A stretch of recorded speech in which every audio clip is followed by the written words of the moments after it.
கர்த்தருடைய பிரசவ சோத்திரம். இன்னைக்கு கர்த்தரை வந்து பேச சொன்ன வார்த்தை வந்து பார்த்தீங்கன்னா,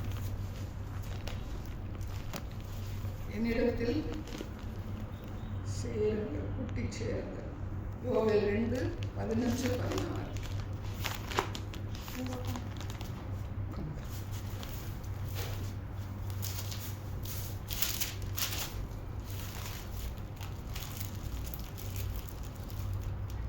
யோவேல் 2:15-16. சீயோனிலே எக்காலம் ஊதுங்கள், பரிசுத்த உபவாச நாளை நியமிங்கள், விசேஷித்த ஆசரிப்பை கூறுங்கள், ஜனத்தை கூட்டுங்கள், சபையை பரிசுத்தப்படுத்துங்கள், முதியோரை சேருங்கள், பிள்ளைகளையும் பாலுங்கிற குழந்தைகளையும் கூட்டுங்கள்.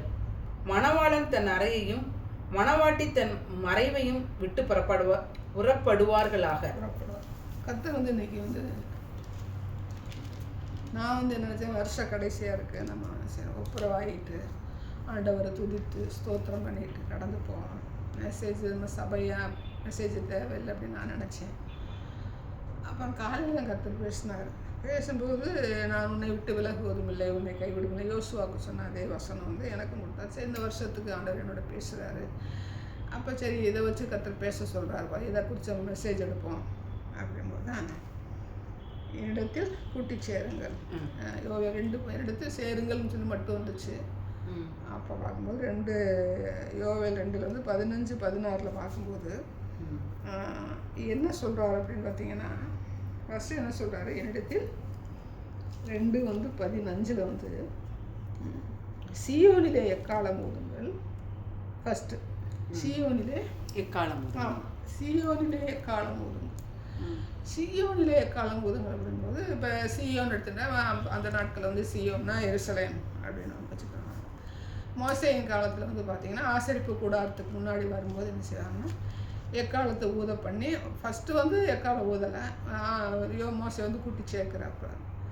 அடுத்தடுத்து பார்த்திங்கன்னா சபை ஆசரிப்பு கூடாரம் வரும்போது எக்காலத்தை வந்து ஊதுகிற ஒரு முறையை கண்டுபிடிச்சி ஒவ்வொரு எக்காலத்துக்கு ஒரு அளவுகோல், சத்தத்துக்கு அளவுகோல் வைக்கிறாங்க. அளவுகோல் வச்சு எந்த எக்காலம் ஓதுனா எங்கே வரணும் அப்படிங்கிற, யுத்தத்துக்கு ஆயத்தப்படுத்துகிறதா இல்லை சபைக்கு வர்றதா அப்படிங்கிற காரியங்கள்லாம் என்ன செய்வாங்கன்னா அவங்க படிப்படியாக வந்து அந்த காரியங்கள் செய்வாங்க. இன்றைக்கி நமக்கு வந்து எக்காலம் சீயோனிலே எக்காலம் ஊதுங்கள் அப்படின்னு சொல்லி சொன்னால் நம்ம என்ன செய்யணும், சபையில் வந்து எக்காலம் ஊதுங்கள் அப்படின்னா இங்கே ஒரு வரமுறை திட்டம் கர்த்தர் வந்து வச்சுருக்கிறாங்க. எல்லாத்துக்கும் கர்த்தர் வந்து ஆவிக்குரிய ரீதியாக உலக பிரகாரமாக நடைமுறைக்கு எல்லா காரியங்களும் கர்த்தர் வைத்திருக்கிற தேவன் தான். அப்போ இன்றைக்கி நம்ம சபை கூடி வருதுன்னா சீயோனிலே எக்காலம் ஊதுங்கள் அப்படின்னா என்னென்ன எக்காலம், ஆண்டவர் வந்து மோசேயின் காலத்தில் என்ன செஞ்சார், ஜனங்களை கூட்டி சேர்க்கிறதுக்கு ஒரு எக்காலம் வச்சுருந்தார். அடுத்து வந்து யுத்தத்துக்கு புறப்படும் போது ஒரு எக்காலம், ஆயத்தப்படுத்தும் போது ஒரு எக்காலம், அவங்க வந்து யுத்தத்துக்கு மட்டுமில்ல அவங்க புறப்படும் போது ஒரு இடம் விட்டு ஒரு கடந்து போகும்போது ஒரு எக்காலம், வெள்ளி பூரிகையினால் வந்து வெள்ளினால் செஞ்சு ஒவ்வொன்றைக்கும் ஒரு நடைமுறைக்கு வச்சுருக்காங்க. இதை நம்ம ஒரு தலைப்பை வச்சோம்னா அது பைபிள் ஸ்டடியில் வந்து நம்ம பார்ப்போம், ஒன்றா பார்க்கலாம். அடுத்தது சொல்கிறாரு சீயோனிலே எக்காலம் ஊதுங்கள் அப்படின்னா இன்றைக்கி இருக்கிற சபை மெத்தட் கர்த்தர் வந்து நடைமுறைப்படுத்தி வச்சுருக்காரு. ஒரு காலங்கள் வந்து ஆசரிப்பு கூடாரம் வச்சுருந்தார். ராஜாக்களின் காலங்கள் வந்து அது தேவாலயம் அனுசரித்து மாற்றப்பட்ட காரியங்களை பார்க்குறோம். அடுத்து வந்து அவங்க சிறையிருப்புக்கு போகும்போது அது ஜெப ஆலயம் செய்து மாற்றப்படுது. அந்த சிறையிருப்பின் காலத்தில் வந்து பார்த்துக்கிட்டிங்களா, சிறையிருப்பின் காலத்தில் வந்து பார்த்திங்கன்னா அவங்க வந்து தேவனை தேடுகிற ஒரு உணர்வு யாருக்கு இருந்துச்சுன்னா யூதர்களுக்கு தான் இருந்துச்சு. 2 பிரிவு, யூதாவும் பென்யமீனும் ஒன்றா இணைஞ்சு போகிறாங்க இல்லையா, வடக்கு ராஜ்யம் தெற்கு ராஜ்யம் போது அந்த வடக்கு ராஜ்யத்தில் உள்ள 10 கோத்திரமும் வந்து உணர்வற்ற ஒரு நிலைக்கு வந்து போயிட்டாங்க, கலந்தில் அந்த சமாரிய ஸ்திரீ அந்த காரியங்கள்லாம். இங்கே வந்து பார்த்திங்கன்னா யூதர்கள் பென்யமீன் வந்து பார்த்திங்கன்னா சிறையிருப்பின் காலங்களில் வந்து கர்த்தர் வந்து அவங்கள வந்து இது ஒன்றுமில்லாமல் ஆக்குனாலும் அங்கே வந்து பார்த்திங்கன்னா நல்ல தலைவர்கள் இருந்தாங்க. யார் இருந்தார், இவர் இருந்தார் இல்லையா, நெகேமியா இருந்தார், எஸ்ரா இருந்தார், தானியேல் இருந்தார். சிறையிருப்பு நாட்களில் வந்து இவங்களை வந்து நம்ம பைபிளில் பார்க்குறோம். ஆனால் அங்கே உள்ளே வந்து பார்க்கும்போது பேரிடப்படாத செருபாபேலாம் வந்து இருந்திருக்காங்க. சிறையிருப்பில் வந்து நீங்கள் மத்தேயு 1 வந்து பார்த்தீங்கன்னா சொராபாபேல்னு பேர், அவன் வந்து செருபாபேல் வந்து ராஜவம்சம். அவங்க சிறையிருப்பின் காலத்தில் போனதுனால அந்த ராஜவம்சமானது என்ன ஆகுது பார்த்தீங்கன்னா ராஜாவாக ஆக முடியாது. இன்றைக்கி ராஜவம்சம் வந்து இருக்கிறாங்க. தஞ்சாவூரில் பார்த்திங்கன்னா மானியம் வாங்குறாங்க, ராஜான்னு சொல்கிறாங்க. ஹைதர் அலி நவாப், ஆற்காடு நவாப், அவங்க ராஜாக்களை ஆளுகை செய்ய முடியல. அரசாங்கம் என்ன பண்ணுதுன்னா மானியம் கொடுக்குது. இந்த இந்தியா வந்து ஜனநாயக நாடு ஆன பிறகு வந்து அவங்க இருந்தாங்க. பட் ஆனால் இந்திரா காந்தி வரும்போது பார்த்திங்கன்னா அவங்களை என்ன செய்கிறாங்கன்னா இந்த ராஜ பதவியில் இருந்து அந்த ஆளுகையிலேருந்து மாற்றி அவங்களுக்கு மானியம்னா இவங்க கவர்மெண்ட்டு கொடுக்கல, அவங்க வந்து ஆளுகை செய்து. இப்போ நமக்கு இவர் தஞ்சாவூர் ராஜா இருக்காருன்னா இங்கே வர்ற வருமானம், இந்த பிரகதீஸ்வரர் கோயில், அந்த பெரிய உலக புகழ்பெற்ற சூரியன் வந்து நிழல் வந்து தரையில் படாது, யுனெஸ்கோ அங்கீகாரம் பெற்றது. அப்படிங்கும்போது ஜனங்கள் கூடி வரும்போது அதுக்குரிய வருமானத்தில் அவங்க ஒரு மானியம் கொடுக்குறாங்க. அப்படி நிறையா அவங்களுக்கு என்னென்ன வந்து அவங்க ஆளுகைக்குள்ளே இருந்தாங்களோ அதில் இருந்து எல்லாமே என்ன செய்யணும், அவங்களுக்கு வந்து ஒரு அரசாங்க மானியம்னு சொல்லி அவங்க கொடுக்குறாங்க. அப்போ அவங்க வெளியில் போய் இந்த வேலையை செய்ய முடியாது, உள்ளே தான் இருக்கிறாங்க. உள்ளே என்ன பண்ணுறாங்க அப்படின்னு நமக்கு தெரியல. பட் ஆனால் அவங்களுக்கு கவர்மெண்ட் என்ன செய்த ஒரு மானியம் கொடுக்குது, அவங்களுக்கு போதுமான அளவு. ஆனால் அந்த ராஜ செழிப்பு இல்லை, பட் ஆனால் அந்த ராஜ பதவி என்ன செய்யுது இருக்குது. ரைட்டா? அப்போ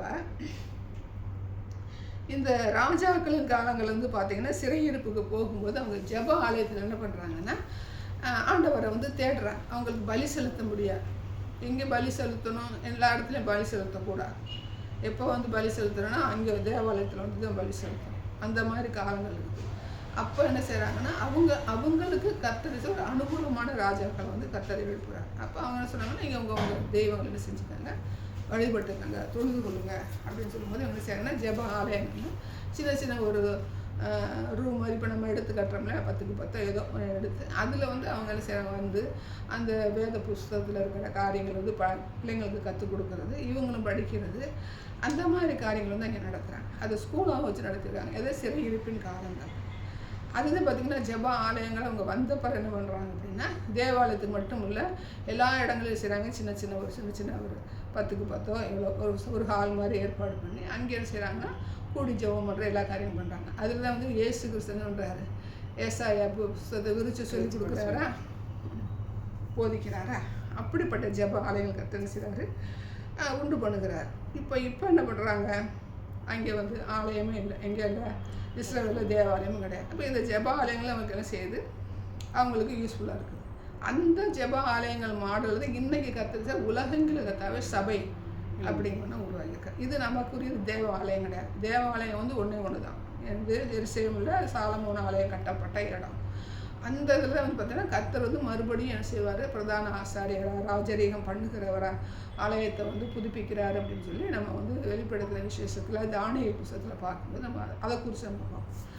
அப்போ இப்போ நம்ம பண்ணுற எல்லாமே என்னதுன்னா ஜெப ஆலயம், ஜெப ஆலயத்தில் நம்ம தொழுத்துக்கணும். இதை சபை மெத்தடாக என்ன செய்கிறார், கர்த்தர் வந்து நடைமுறைப்படுத்துகிறாரு. அதை அங்கீகரிக்கிற தேவனாக இருக்கிறார். அவர் அங்கீகரிக்காமல் எந்த காரியம் நடக்காது. இப்போ உள்ள காலங்களில் வந்து பார்த்திங்கன்னா ஒரு சபை அப்படின்னு சொல்லிட்டு ஒரு சபை இருந்தால் தான் என்ன செய்ய முடியும், நம்ம எல்லா காரியங்களையும் என்ன செய்ய முடியும், செய்யணும். அப்போ சீயோனிலே எக்காலம் ஊதுங்கள் அப்படின்னா அன்னைக்கு என்ன பண்ணாங்க, சீயோன் போது எருசலேம் எக்காலம் ஊதுனாங்க, சண்டைக்கு உதவுனாங்க. மோசே காலத்தில் பண்ணுறாங்க, சபை கூடுதல் இது பண்ணுறாங்க, அவங்க கிளம்புறதுக்கு என்ன செய்கிறாங்க, ஊதுறாங்க. இப்போ இன்றைக்கி நம்ம சபையில் என்னது எக்காலம் ஊதுங்கள் அப்படின்னு சொன்னால் நம்ம ஒவ்வொரு சபையில் என்ன செய்கிறாங்க, ஒவ்வொரு நாட்கள் என்ன செய்கிறாங்க, திட்டம் பண்ணுறாங்க. ஞாயிறானா என்ன செய்கிறாங்கன்னா சண்டே சர்வீஸ், ஞாயிற்று சாயங்காலம் என்ன செய்கிறாங்கன்னா கிராம ஊழியம், ஏதாவது ஒரு ஊழியம், திங்கக்கிழமைனா ஒரு மினிஸ்ட்ரி வச்சுக்கிறாங்க. அப்படி 7 நாட்கள் என்ன செய்கிறாங்க, 7 நாட்கள் வந்து அவங்க பலியிடுகிறதுக்கு அவங்க கவனமாக இருந்தது போல் இன்றைக்கி இருக்கிற சபைகள் என்ன செய்யணும், 7 நாட்கள் என்ன செய்யணும், எக்காலம் ஊதுகிற நாட்களாக இருக்கும். எக்காலம் ஊதுகிற நாட்களாக இருக்குன்னு சொன்னால் இன்றைக்கி சண்டே சர்வீஸ் இருக்குன்னா யார் என்ன செய்வாங்க, வருவாங்க. அதான் எக்காலம் ஊதுகிறோம். இன்றைக்கி வெள்ளிக்கிழமை உபவாச பிரேயர் இருக்குது அப்படின்னு சொன்னால் என்ன செய்வாங்க, வருவாங்க. புதன்கிழமை பைபிள் ஸ்டடி இருக்குன்னு சொன்னால் வருவாங்க. இதுதான் பேர் எக்காலம் ஊதுங்கள். அப்போ எக்காலம் ஊதுங்கள்ங்கிறது நம்ம என்ன செய்யணும், அதுக்கு திட்டம் பண்ணணும். 7 நாட்கள் நம்ம செய்யணும், திட்டம் பண்ணணும். சபைன்னு ஒன்று ஆரம்பிச்சுட்டோம் நம்ம, அப்படி தானே. நம்ம 7 நாட்கள் வர்றது கிடையாது. நம்ம நினச்சிட்டு ஒரு 3 நாளைக்கு என்ன ஆரம்பிச்சிருக்கிறோம், அப்படி தானே. 4 நாள் ஆரம்பிச்சிருக்கிறோம். திங்கள் புதன் வியாழன் சனி ஆரம்பிச்சிருக்கிறோம். 4 பேர் நம்ம திட்டம் பண்ணி நம்ம காரியங்கள் நடத்தலை. இப்போ கர்த்தர் இன்னைக்கு இருந்தால் சரி, அது ஒரு உயிர்ப்பிக்கும் தன்மையை கர்த்தர் கொடுத்துருக்காரு. மனுப்புத்திறனே என்னை கால் ஊன்று எழுந்து நில்லும்போது கர்த்தர் சிறு அந்த காலத்தை கடந்து வந்திருக்காரு. அப்போ எதுக்காக பேசுகிறாரு அப்படிங்கிற உணர்வுள்ளவங்களாக இருக்கணும். இனிமேல் இப்படிப்பட்ட காரியங்கள் இல்லாமல் திங்கள் என்னது, புதன் என்னது, வியாழன் என்னது அப்படிங்கிற திட்டம் பண்ணி டைமில் திட்டம் பண்ணி என்ன செய்யணும், நாம் என்ன செய்யணும், அந்த காரியங்கள் நடத்தணும். ஆண்டவரே வந்துட்டார், யார் வந்தால் நமக்கு என்ன ஒன்றும் பிரச்சனை இல்லை. அவர் ஆயத்தம் பண்ண ஆத்த மக்களை கொண்டுட்டு வரலைலாம் நம்ம செய்யணும். எப்படி சிறையிருப்பில் அவங்களுக்கு தேவாலயம் இல்லை அப்படின்னாலும் அவங்க என்ன பண்ணாங்க, ஆண்டவரை தேடினாங்களோ அதே மாதிரி நமக்கு ஆத்துமாக்களை இப்போ இது ஒரு ட்ரெண்டாக ஆயிடுச்சு. என்ன செய்யறது, ஆத்துமாக்கள் 1000 2000 வந்தால் அது பாப்புலர் ஆகுது. லட்சக்கணக்காக வரும்போது அது பாப்புலர் ஆகுது. அந்த கர்த்தர் அங்கீகரிக்கிறாரா, அங்கீகரிக்கவில்லைன்னா அங்கீகரிக்கிற தேவன். ஆனால் கணக்கு கொடுக்கறதுக்கு அவங்க கரெக்டாக இருக்காங்க. எதனால அந்த கூட்டத்தை கூட்டுறாங்க, அந்த கூட்டம் எதுக்கு நேரம் அவங்க நடத்துகிறாங்க, என்ன ஒரு அடிப்படை மூலக்கூறு என்னது, காணிக்கையின் அடிப்படையா இல்லை கூட்டத்தை கூட்டி பெருமை காட்டுறதா, இத்தனை காரியங்கள் இருக்குது. நம்ம நியாயத்தீர்ப்புக்குன்னே நம்ம போக வேண்டியதில்லை. நம்ம கூட்டம் வராதனால அவங்கள குறை சொல்ல வேண்டிய அவசியம் இல்லைன்னா இணங்க பண்ணுகிற தேவன். 12 கோத்திரத்தையும் தாவீதுக்கு பின்னாடி போக இணங்க செய்த தேவன், சவுலுக்கு பின்னாடி போக இணங்க செய்த தேவன். அப்போ ஒரு இடத்துல கூட்டம் கூட்டுறாருன்னா கர்த்தராக ஆயத்தம் பண்ணாமல் ஜனங்கள் செய்ய மாட்டாங்க, கூட மாட்டாங்க. கூடுனா அந்த கூட்டத்துக்குரிய பொறுப்பாளர் அவங்களுக்கு அந்த கூட்டங்களுக்கும் இடைப்பட்ட காரியங்கள் அவங்களுக்கு இருக்குது. அப்போ நமக்கு ஒரு கூட்டம் கூடலேன்னு வருத்தப்படக்கூடாது. கூட்டம் கூடும்போது நம்ம என்ன செய்யணும் அப்படிங்கிற நம்ம என்ன செய்யணும், கவனமாக இருக்கணும். அப்போ சீயோனிலே எக்காலம் ஊதுங்க அப்படிங்கிற நம்ம என்ன கற்றுக்கிட்டோம், சபையின் நடைமுறை பார்த்திங்கன்னா ஒவ்வொரு நாட்களும் தேவனுக்குன்ற அந்த நாட்களை ஒதுக்கி அந்த நாட்கள் நம்ம என்ன செய்ய போகிறோம் அப்படிங்கிறத சீயோனிலே எக்காலம் ஊதுங்க. ஒரு எக்காலம் மோசை ஊத சொன்னால் கண்டபடிக்கு ஊதுவாங்களா, கண்ட நேரத்துக்கு ஊதுவாங்களா, அப்படிதான் நம்ம கடந்து வந்தோம். அப்போ என்ன சொல்லி, இந்த நேரத்தில் நீங்கள் ஊதணும், இந்நாள் ஊதணும், இப்படிப்பட்ட சத்தத்தோடு ஊதணும்னு இருக்குது. சபையில் இத்தனை மணிக்கு அவங்களுக்கு கூட்டம் இத்தனை மணிக்கு முடிஞ்சிடும் அப்படின்னா தான் அது ஒரு கட்டுப்பாடு அதில் இருக்கணும். கர்த்தர் கட்டுப்பாடு உடையவர் தான், கண்டமேனிக்கு நடத்துக்கிற தேவன் அல்ல. இப்போ நாமல் என்ன செய்யறது, கட்டுப்பாடு நடக்க கற்றுக்கிறோம்.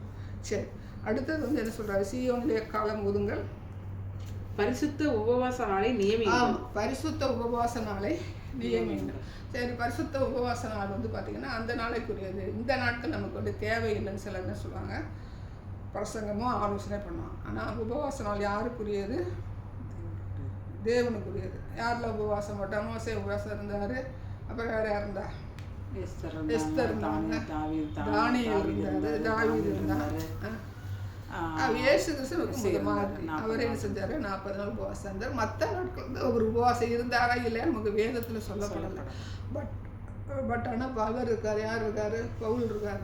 உபவாச நாள் பவுல் இருக்கிறார். அப்போ நம்ம என்ன செய்யணும், உபவாச நாளை நியமிக்கும் போது என்ன செய்யணும், நம்ம ஆலயத்தில் தனி ஜபம் தவிர ஆலயத்தில் என்ன செய்யணும், உபவாச நாள் நம்ம நியமிக்கணும்.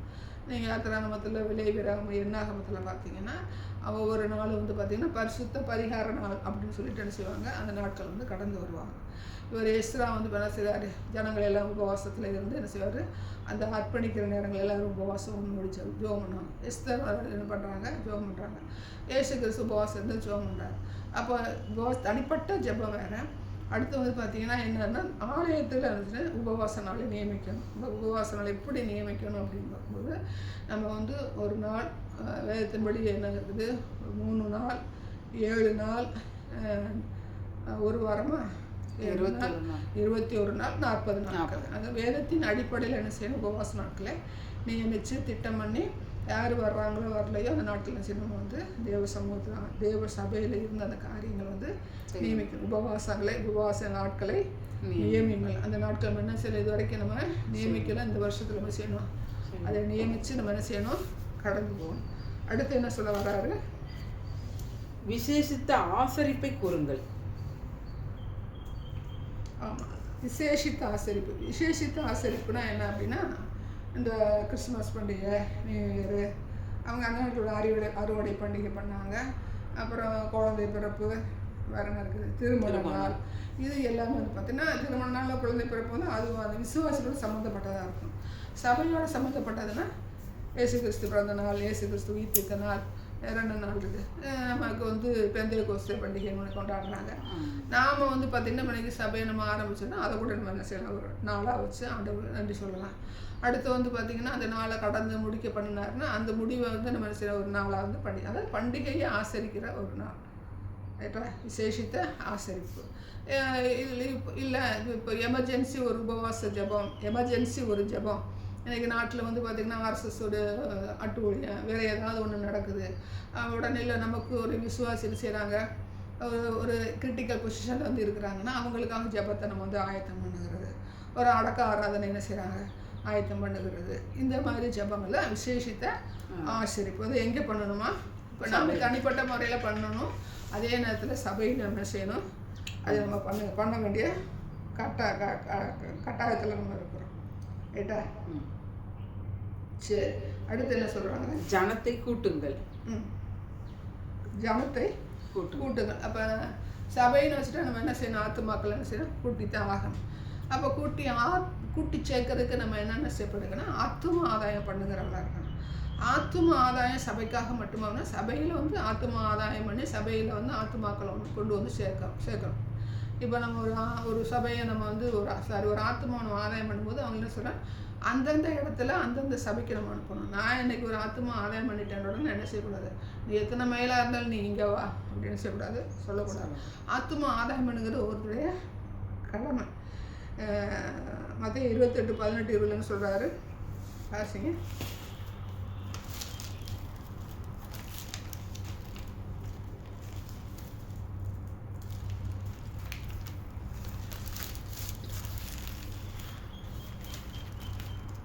மத்திய 28:18-20 அப்படியே மொத்தமாக வச்சுக்கணும். அது கட்டலாம், கடமையோட இதை கட்டலாம்.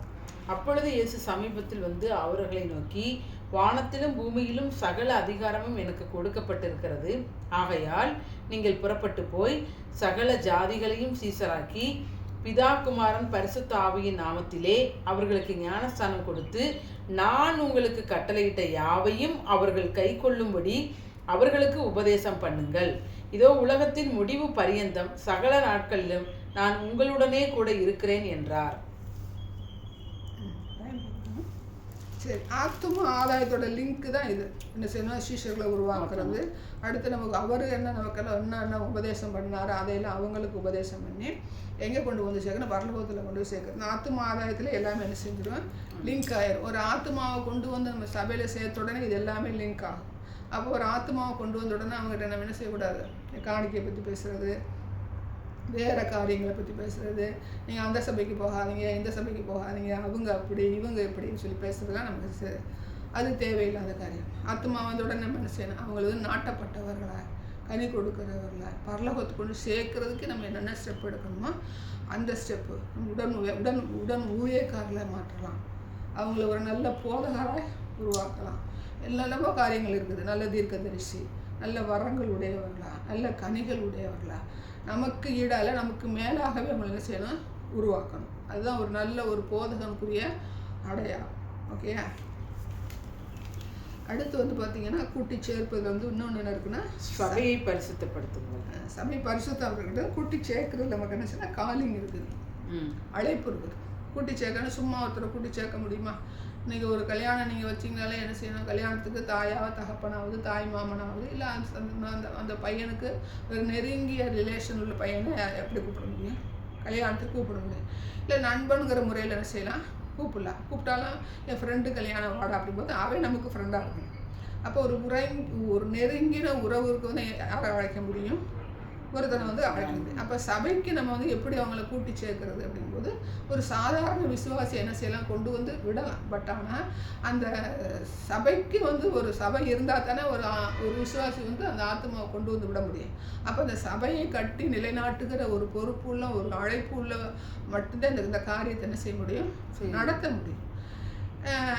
அழைப்பு இல்லாமல் நான் அந்த காரியத்தை செய்வேனா அப்படின்னு சொல்லும்போது செய்கிறவங்க இருக்கிறாங்க, நான் இல்லைன்னு சொல்ல வரல, அதுக்குள்ளே நம்ம போக வேண்டாம். ஆனால் ஒரு சபையின் அழைப்பு வரணும், சபை போதகர் தான் மெயின் ரைட்டா. அப்போ அவங்களுக்குரிய அழைப்பு என்ன செய்யணும், அவங்களுக்கு என்ன செய்யணும், கண்டிப்பாக இருந்தாகணும். அது வந்து பார்த்திங்கன்னா இப்போ கர்த்தர் என்ன பண்ணார், 12 பேரை செலக்ட் பண்ணி என்ன பண்ணார், உருவாக்குனார். 12 சீஷர்கள் உருவாக்குனார். அவர் வந்து என்ன பண்ணாருன்னா, அப்போ அவருக்கு சபை, அந்த நாட்டில் சபை இருந்துச்சா அப்படின்னு பார்க்கும்போது சபை இல்லை. அவரே எல்லா காரியங்களும் செய்கிறதுனால சபையை அப்போ வந்து சில உருவாக்கப்படலாம். அவருடைய ரத்தம் வந்து சிந்தப்பட்ட பிறகு தான் அது உருவாக்கப்படணுங்கிறது தேவ திட்டம். சபை எப்போ உருவாக்கப்படணுமோ அவர் ரத்தம் சிந்தப்பட்ட பிறகு தான் அது வந்து உருவாக்கப்படணும் தேவ திட்டம். அப்போ அதுக்கு முன்னாடி சீஷர்கள் செய்கிறார், அவர் உருவாக்குறாரு. அப்போ அவர் வந்து பாடுபட்டு சிலுவையில் மரித்து அடக்கம் பண்ணப்பட்டு உயிரோடு எழுந்து போன பின்பு தான் 12 சீஷர்களை என்ன செய்கிறாரு, கர்த்தர் வந்து உருவாக்கி அவங்க வந்து சபை ஸ்தாபகர்களாக என்ன செய்கிறார், இந்த உலகத்தை வந்து மாற்றுகிற தேவனாக இருக்கிறார். சபை சறுக்கிறது நமக்கு அப்படிப்பட்டது. ஃபஸ்ட்டு உருவாக்குறது 12 பேர், அப்புறம் 70 பேருன்றாங்க, அப்புறம் 500 பேர் அந்த வேதத்தில் இருக்குது. அப்புறம் அந்த சபை சறுக்கிறதுல ஏகப்பட்ட பரிசுத்தவான்கள் வந்து எழும்புகிறாங்க. அது காரியங்கள் நிறையாவே இருக்குது. அப்போ அந்த சபை வந்து அவர் ரத்த கிரயம்தான் சபை, ரைட்டா? அப்போ அந்த சபை என்ன செய்கிறாரு, கர்த்தர் வந்து அந்த அழைப்பு இருந்தால் என்ன செய்ய முடியும், நாம் வந்து சபையை என்ன செய்ய முடியும், கட்டி கர்த்தருக்கு பிரியமான பாதையில் கொண்டு செல்ல முடியும். ஆரோனை போல் அழைக்கப்பட்டாவளி அப்படின்னு ஒரு வசனம் இருக்கு இல்லையா, எபிரேயர் 5:4 வாசிங்க.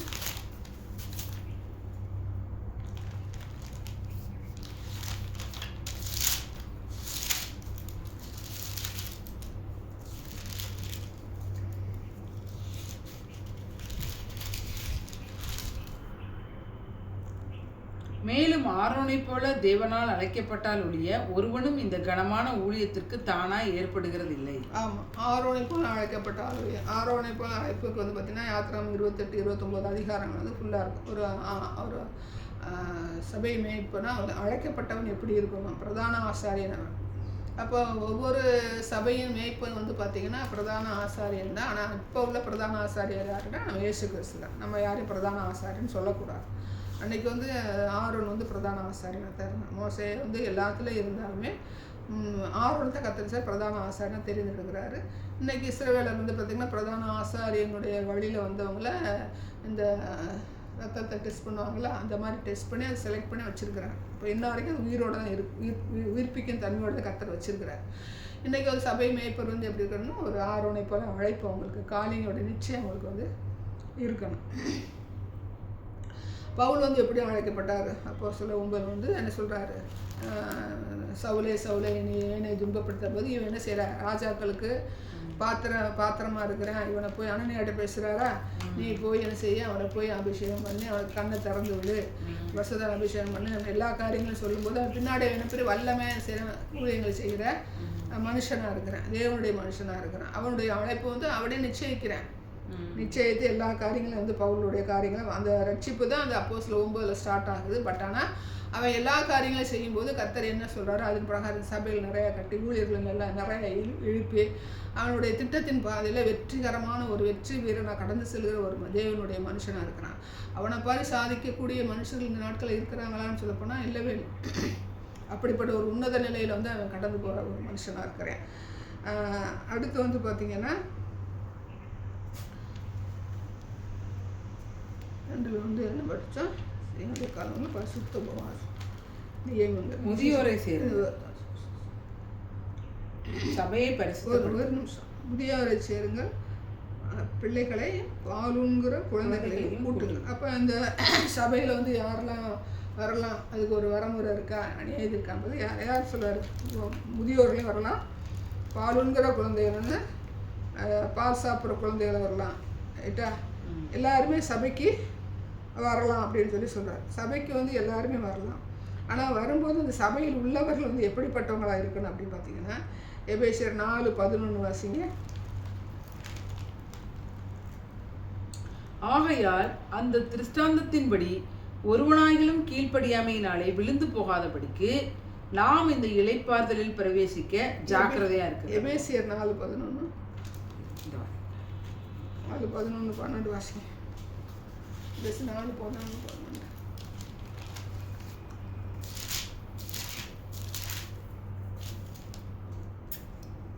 மேலும் நாம் அனைவரும் தேவனுடைய குமாரனை பற்றும் விசுவாசத்திலும் அறிவிலும் ஒருமைப்பட்டவர்களாகி கிறிஸ்துவனுடைய நிறைவான வளர்ச்சியின் அளவுக்கு தக்க பூரண புருஷர் ஆகும் வரைக்கும் பரிசுத்தவான்கள் சீர்பொருந்தும் பொருட்டு சுவிசேஷ ஊழியத்தின் வேலைக்காகவும் கிறிஸ்துவின் சரீரமாகிய சபையானது பக்தி விருத்தி அடைவதற்காகவும் சிலர் சிலரை அப்போஸ்தலராகவும் சிலரை தீர்க்கதரிசிகளாகவும் சிலரை சுவிசேஷகராகவும் சிலரை மேய்ப்பராகவும் போதகராகவும் ஏற்படுத்தினார். ஆமாம். அப்போது சபையில் வந்து இப்போ முதியவர்கள் வரலாம், பாலுங்கிற குழந்தைகள் வரலாம் அப்படின்னு சொல்லி இருக்குது. இளைஞர்களும் வரலாம். இளைஞர்களே அப்படி வரும்போது பேதுருல வருவான், ஒரு யோவான் நிருபத்தில் வரும், ஒன்று யோவான் வரணும். அப்போ இவங்கெல்லாம் சபையில் இருக்கும்போது அவங்கள எப்படிப்பட்டவங்களை நம்ம வந்து உருவாக்கணும் அப்படிங்கிறது நாம் வந்து சரி உங்களுக்கு என்ன இருக்குது, அப்போஸ்தலர் ஒரு மேய்ப்பன் வந்து ஒரு போதகன் வந்து அப்போஸ்தலர் ஆகுறதுக்கு வாய்ப்பு இருக்குது. யாருக்கு நமக்கு வந்து உதாரணம் பார்த்தா பவுல். அப்போது சரி எனக்கு வந்து அந்த அழைப்பு இருக்கான்னு பார்க்கணும். இல்லை எனக்கிட்ட இருக்கிற ஒரு இளைஞரோ ஒரு முதியவரோ ஒரு லேடியோ, ஏன்னா ரோம சபையினுடைய சரித்திரம் வந்து என்ன சொல்கிறாங்கன்னா, ரோம சபையில் உள்ள ஒரு சபையை வந்து ஒரு பெண் வந்து தான் போதகராக வந்து நியமிக்கப்பட்டிருக்கா, ஊழியக்காரியான்னு சொல்லி வேத வல்லுநர்கள் சொல்லி சொல்கிறாங்க. அதான் வெளிப்படையாக தெரியாத சத்தியங்களை தான் நம்ம பிடிச்சி உடம்புப்படியாக பிடிச்சி அதை பரப்புகிறாங்களே ஒழிய இந்த கர்த்தருக்கு தேவைப்படுகிற சத்தியங்களை மறைக்கிற கூட்டங்கள் இன்றைக்கி நிறையா இருக்குது. அப்போ பவுல் வந்து பார்த்திங்கன்னா அவருடைய சரித்திரத்தில் பார்த்தோம்னா அங்கங்கே சில தீமோத்தேயு உருவாக்குறார். நிறையா வந்து இப்போ ரோமர் 16 பார்த்திங்கன்னா ஒரு 40க்கு மேலே பெயர்கள் வந்து சொல்லப்படுறாங்க. அவங்க எப்படிப்பட்ட ஊழியர்கள் செய்தாங்கன்னு நமக்கு விரிவாக சொல்லப்படலாம். அப்போ அப்படி வந்து நம்மக்கிட்ட இருக்கிற விசுவாசிகள் என்ன பண்ணணும்னா அப்போஸ்தலராகவும் தீர்க்கதரிசிகளாகவும் அப்புறம் என்ன இருக்குது 7, 6, 9 வரங்கள் இருக்கா.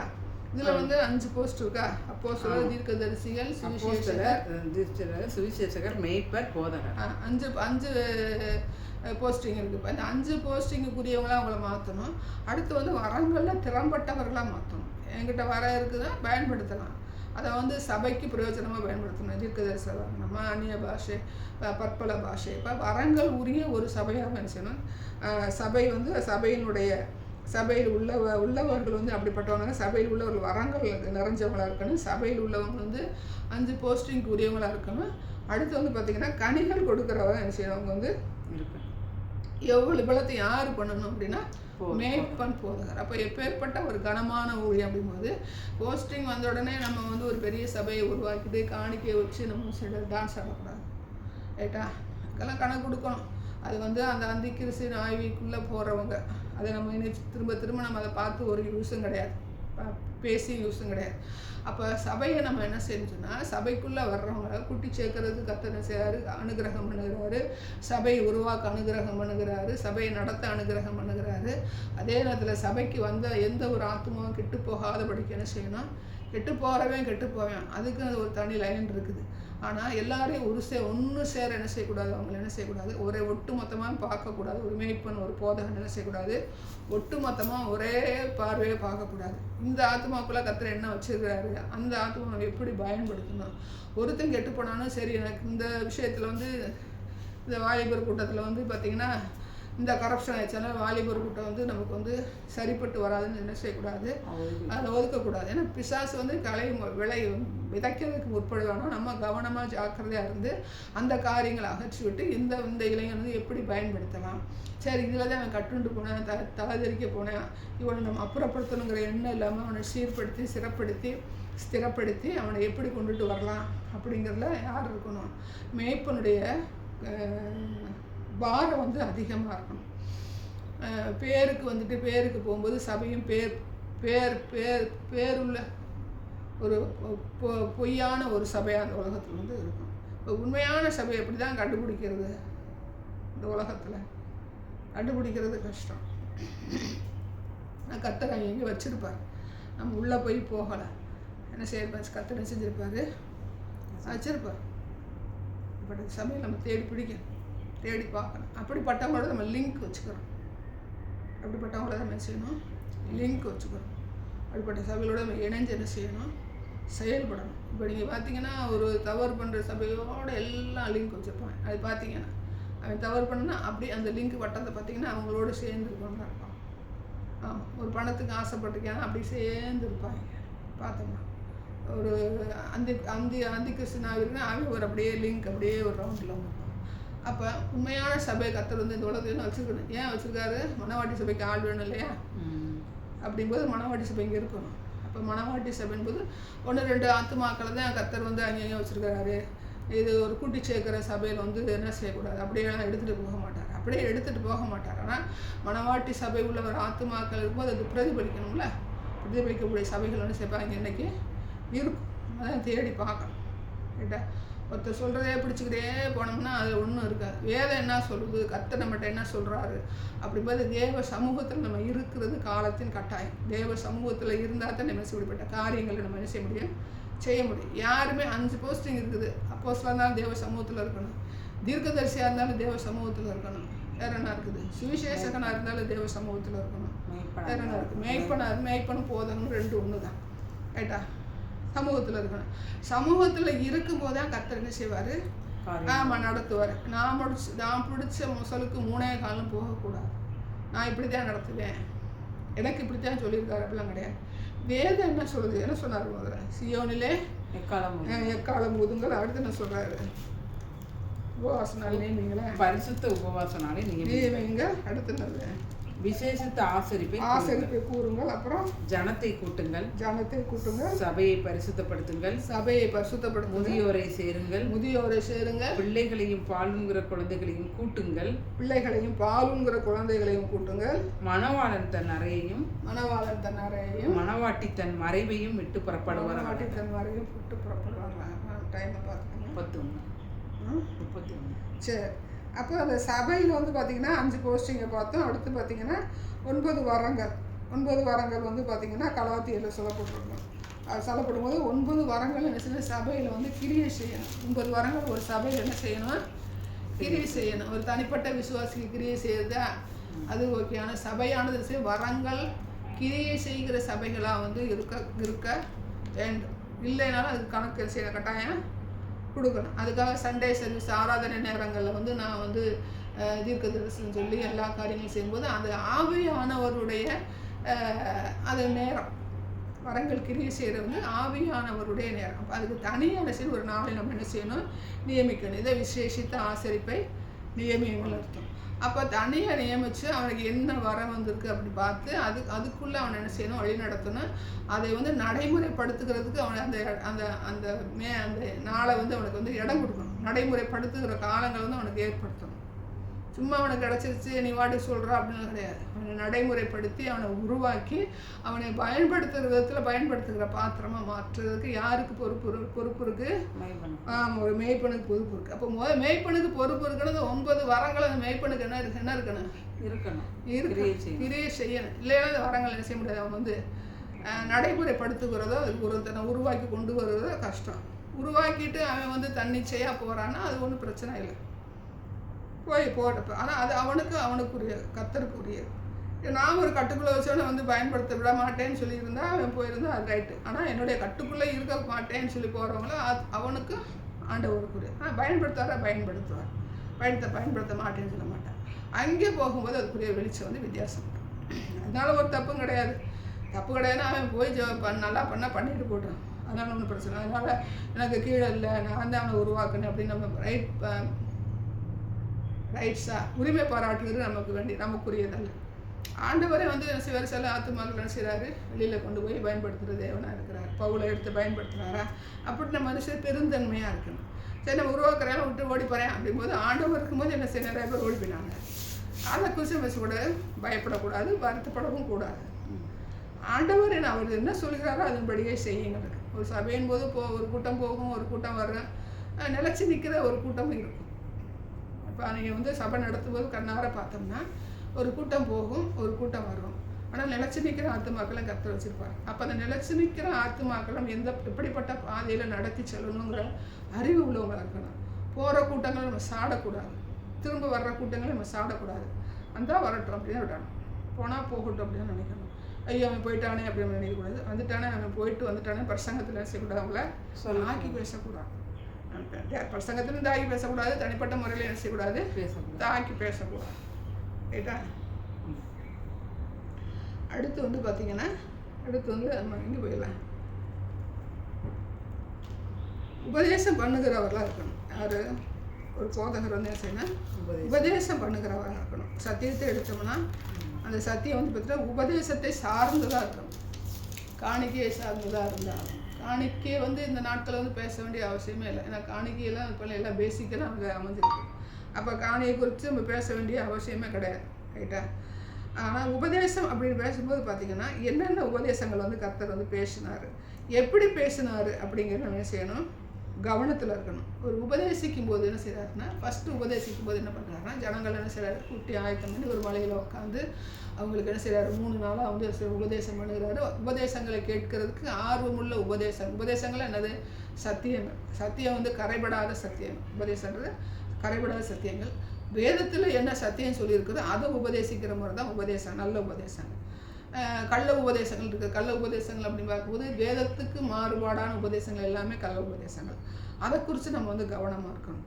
அப்படி கவனமாக இருக்கும்போது நம்ம உபதேசிக்க ஆரம்பிச்சுட்டு உபதேசம் முடிஞ்ச பிறகு என்ன சொல்கிறாருன்னா, இந்த ஜனங்கள் என்ன செய்ய சாப்பாடு கொடுங்க அப்படின்றத கவனமாக இருக்கிறார். அப்படி தானே இன்றைக்கி நம்ம எத்தனை பேர் நம்ம சபையை கூட்டி ஜெபம் பண்ணிவிட்டு சாப்பாடு போடுறோம்? என்ன செய்யணும்? ஆமாம், கர்த்தர் ஆயத்தம் பண்ணுவார். இதுக்கு ஒரு நல்ல மாடல் வந்து பார்த்திங்கன்னா அம்மாப்பேட்டை சோபா சிஸ்டம்.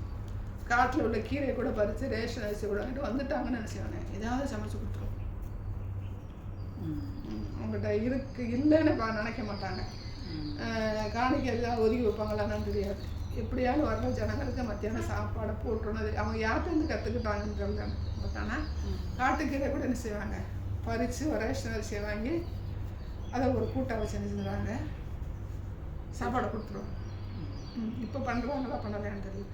அப்போ உபதேசிக்கிற ஒரு மேய்ப்பன் அல்லது போதகர் என்ன பண்ணணும்னா, உபதேசம் பண்ணிட்டு என்ன செய்யணும், சாப்பாடு போடணும். எல்லா நேரமும் போட்டாரா அப்படின்னு கிராஸ் கொஸ்டின் போகக்கூடாது. ஏன்னா நம்மக்கிட்ட வந்து ஆத்தும பசி ஆற வர்றாங்கன்னு அவங்களுக்கு என்ன செய்யணும், சரீர பசியை போக்கக்கூடிய காலத்தின் கட்டாயத்தில் நம்ம என்ன செய்கிறோம், ஆமாம் இருக்கிறோம். இன்னைக்கு இந்து விக்கிரகங்கள் என்ன செய்கிறாங்க, பஜனை பாடிட்டு அன்னதானம் போடுறாங்க. அவங்க 4 பேர்கிட்ட வசூல் பண்ணுறாங்கன்னா இன்றைக்கி 4 பேர்கிட்ட வசூல் பண்ணாதானே செய்றீங்க. அந்த காசு என்ன செய்யணும், ஆண்டவர் வர்ற பிள்ளைங்களுக்கு ஜனங்களுக்கு ஆத்ம பசி கொடுக்கும்போது என்ன செய்யணும், சரீர பசி ஆண்டவர் செய்தாரா, அப்போ நம்ம என்ன செய்யணும், செய்யணும். அதில் பவுல் பண்ணாங்களா, பேதுரு பண்ணாராம் போது அவங்க 12 சீஷர்கள் ஒன்றா இருக்கும்போது பார்த்திங்கன்னா அப்போஸ்தலர் நடவடிக்கைகள் வந்து முதலாம் கிபி 1ஆம் நூற்றாண்டில் வந்து பார்த்திங்கன்னா ஒன்றா இருக்கும்போது செய்கிறாங்க, ஒன்று சேர சாப்பாடு செய்து போடுறவங்க இருந்தாங்க. கர்த்தர் சபையை சிதறடிக்கும் போது அவங்க சாப்பாடு போட்டாங்களான்னு சரித்திரத்தில் சொல்லப்படலை. பவுல் கூட்டும்போது சபையில் வந்து சாப்பாடு போட்டாரா அப்படிங்கிற சபையில் சரித்திரம் சொல்லப்படலை.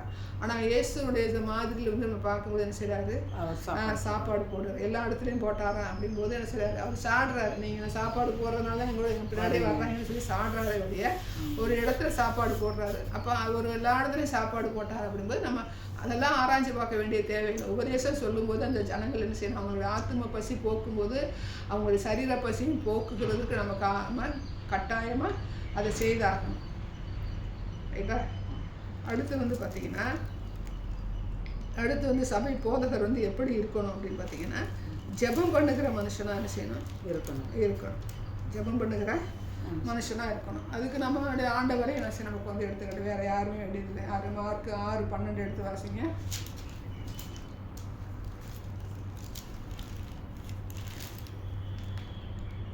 அவர்கள் புறப்பட்டு போய் மனந்திரும்புங்கள் என்று பிரசங்கித்து அநேகம் பிசாசு 6:12 மார்க் 6:12 தான். அவர்கள் புறப்பட்டு போய் மனந்திரும்புங்கள் என்று பிரசங்கித்து அநேகம் பிசாசுகளை துரத்தி அநேகம் நோயாளிகளை எண்ணெய் பூசி சுத்தமாக்கினார்கள். மார்க் 6:12. ஆமாம். சரி, அது வந்து நீங்கள் எங்கேயாவது பிரவேசித்தால் மலையின் மேலே ஏறினார். அது வந்து அவங்க வந்து ஜெபம்னு சொல்லுவோம். ஜெபம் பண்ணும்படி மலையில் ஏறினார். 6:12 6:32.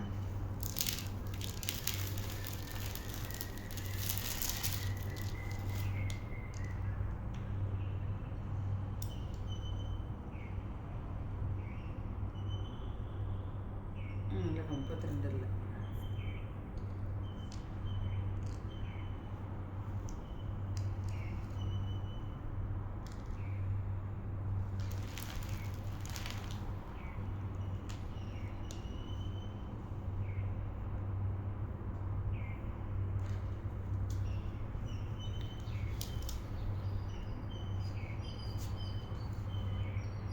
14:32 பாருங்க. மார்க் 14:32.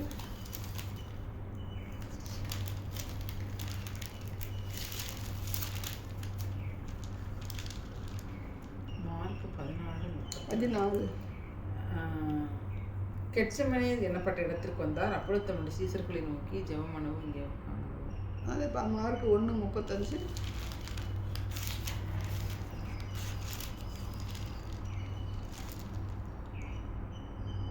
அவர்கள் அதிகாலையில் இருட்டோടെ எழுந்து புறப்பட்டு வனாந்தரமான ஒரு இடத்திற்கு போய் அங்கே ஜெபம் பண்ணினார்கள். அதுதான் வருதா? 5:16. லூக்கா 5:16. லூக்கா 6:12. லூக்கா 6:12. அந்நாட்களில் அவர் ஜெபம் பண்ணும்படி ஒரு மலையின் மேல் ஏறி லூக்கா 6:12. அந்நாளிலே அவர் ஜெபம் பண்ணும்படி ஒரு மலையின் மேல் ஏறி முழுவதும் தேவனை நோக்கி ஜெபம் பண்ணி கொண்டிருந்தார். அப்போ மாடல் யாரு? இயேசு கிறிஸ்து. அப்போ ஒரு மேய்ப்பனாக இருக்கட்டும், எல்லாருமே ஜெபம் பண்ணால் ஒரு மேய்ப்பன் இப்படிப்பட்ட மனுஷனாக இருக்கணும், ஜெப வீரனாக இருக்கணும். இந்த ஜெப வீரனாக இருக்கும்போது எப்போ நம்ம எப்போல்லாம் இந்த ஜெபம் பண்ண வந்து சபையில் கூடணும்னு பார்த்தீங்கன்னா, நான் ஏற்கனவே சொன்ன மாதிரி ஜெபம் ஒரு பிரச்சனையான நேரத்தில் நம்ம என்ன செய்கிறோம்? ஜெபம் பண்ணுற கூடுறோம். அது யார் பண்ணால் 2 நாளாகும் 24 வாசிங்க.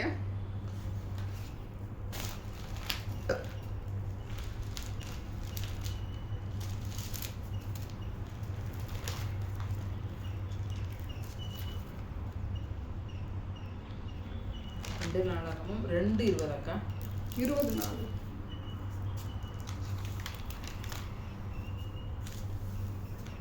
அப்படியே யூதா ஜனங்கள் கர்த்தரிடத்திலே சகாயத்தோடே கூடினார்கள்.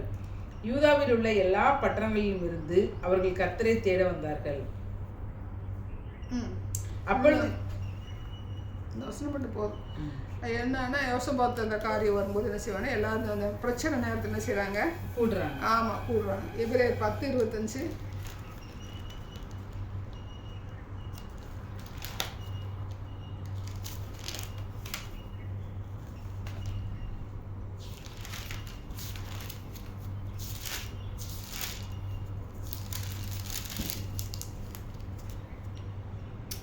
சபை கூடி வருதலை சிலர் விட்டு விடுகிறது போல நாமும் விட்டு விடாமல். ஆமாம், சபையை கூடி வருதுன்னா அங்கே போனால் நம்ம சபைக்கு போனால் என்ன பண்ணணும்னா ஜெபம் வந்து தொடர்ந்து நடந்துகிட்டே இருக்கணும். சபை கூடுதல்னா நம்ம சண்டே சர்வீஸ் மட்டும் எடுக்கக்கூடாது. 7 நாள் இருக்குது. 7 நாள் வந்து பார்த்திங்கன்னா சபையில் மேய்ப்பரும் போதகரும் பண்ணணும். இருக்கிற எல்லாருமே இந்த ஜெபமான விஷயம் தொடர்ந்து இருக்கணும். ஜெபம் பண்ணுகிற சபை தான் என்ன செய்ய முடியும்? சக்ஸஸ்ஃபுல்லாக ஒரு சபையாக மாற முடியும். ரைட்டா? திறந்து வைக்கணும் சபை 24 மணி நேரம். 2வது வந்து பார்த்திங்கன்னா 24 மணி ஜெபிக்கிற ஆட்கள் வந்து சினிமாவில் வந்து இருக்கணும். அது மோகன் பாஸ்ட், அது என்ன பாஸ்ட்டு, சின்னமலை பாஸ்ட் இல்லை அண்டர் கிரவுண்டில் கட்டி. ஆமாம், அடியில் வந்து பார்த்திங்கன்னா சுகமில்லாதவங்க ஜெபிக்கிறவங்களுக்கு தனியாக இறந்துருப்பாங்க. அது உண்மையாக நல்ல ஒரு விஷயம். அப்போ ஜெபமானது அந்த அஸ்திபாரமே என்ன இருக்கும்? நம்ம ஜெபமாக தரணும். ஜபத்தினால நம்ம சாதிக்காத எதுவுமே சாதிக்க முடியாது. ஆண்டவர் சாதிச்சார், பவுல் சாதிச்சார். ரைட்டா? யாரெல்லாம் சாதிச்சா அப்படின்னு பார்க்கும்போது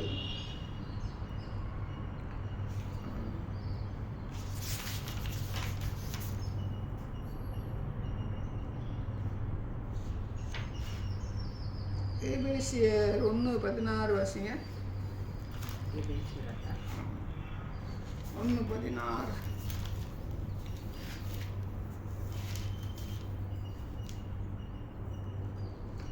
இடைவிடாமல் உங்களுக்காக ஸ்தோத்திரம் பண்ணி என் ஜெபங்களில் உங்களை நினைத்து. ஆமாம், பவுல் என்ன சொல்கிறாருன்னா டோட்டலாக எல்லாருக்காகவும் ஜெபம். இப்போ எத்தனை பேர் அவர் பார்த்தாரு தெரியல, அது எல்லாருக்காக என்ன சொல்கிறார்? ஜெபம் பண்ணுற ஒரு மனுஷனாக இருந்தார். அதிலே 3:14. இது நிமித்தம் நான் பரலோகத்திலும் பூலோகத்திலும் உள்ள முழு குடும்பத்துக்கும் நாமக்காரராகிய நம்முடைய கர்த்தராகிற இயேசு கிறிஸ்துவனுடைய பிதாவை நோக்கி முழங்கால் படிட்டு. ஆமாம், முழங்கால் படிட்டு ஜெபிக்கிற ஒரு மனுஷனாக இருக்கிறாரு. பிலிப்பியர் 1:9.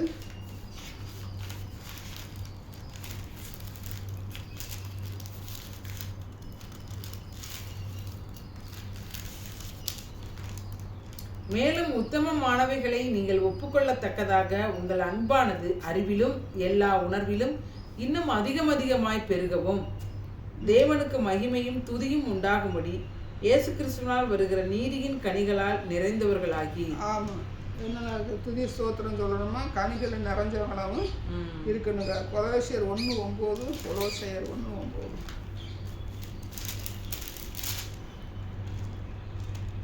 இது நிமித்தம் நாங்கள் அதை கேட்ட நாள் முதல் உங்களுக்காக இடைவிடாமல் ஜெபம் பண்ணுகிறோம். நீங்கள் எல்லா ஞானத்தோடும் ஆவிக்குரிய விவேகத்தோடும் அவருடைய சித்தத்தை அறிகிற அறிவினாலே. ஜெபத்தில் இருக்கும்போது தேவ சித்தம் என்ன செய்ய வெளிப்படும். சபையா இருக்குன்னு சொல்றாரு, அவரும் ஜெபிக்கிறாரு. சபையா இருக்குன்னு சொல்றாரு, தேவ சித்த அறிய என்ன செய்யணும், ஜெபம் பண்ணணும்னு சொல்லி சொல்றாரு. ஃபர்ஸ்ட் இயேசு கிறிஸ்து நமக்கு நம்மளுடைய மாடல். அவர் எப்பெல்லாம் ஜெபம் பண்ணாரு, கனப்படுத்தும் போது ஜெபம் பண்ணாரு. கனப்படுத்தும் போது தான் தேவ திட்டம் செஞ்சு வெளிப்பட்டுச்சு. யோவான் 17:4 வாசிங்க. இயேசு கிறிஸ்துக்கு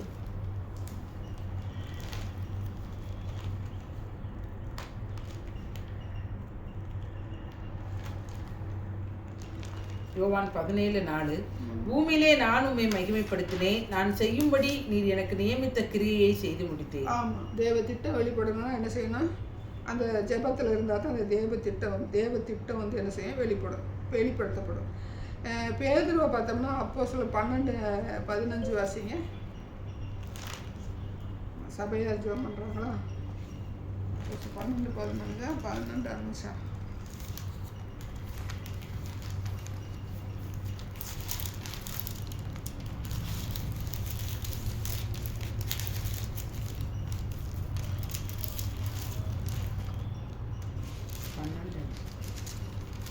அப்படியே பேதுரு சிறைச்சாலையிலே காக்கப்பட்டிருக்கையில் சபையார் அவனுக்காக தேவனை நோக்கி ஊக்கத்தோட ஜெபம் பண்ணாங்க. ஆமாம், ஜெபம் பண்ணாரு. சபையார் ஜெபம் பண்ணுறாங்க. இவன் ஜெபம் பண்ணுற காலத்து அப்போஸ்தலர் 9:36 எடுங்க. தபித்தால் வந்து அவன் ஜெபம் பண்ணி என்ன செய்யறான், அற்புதம் நடத்துவேன். அப்போஸ்தலர் 9:36.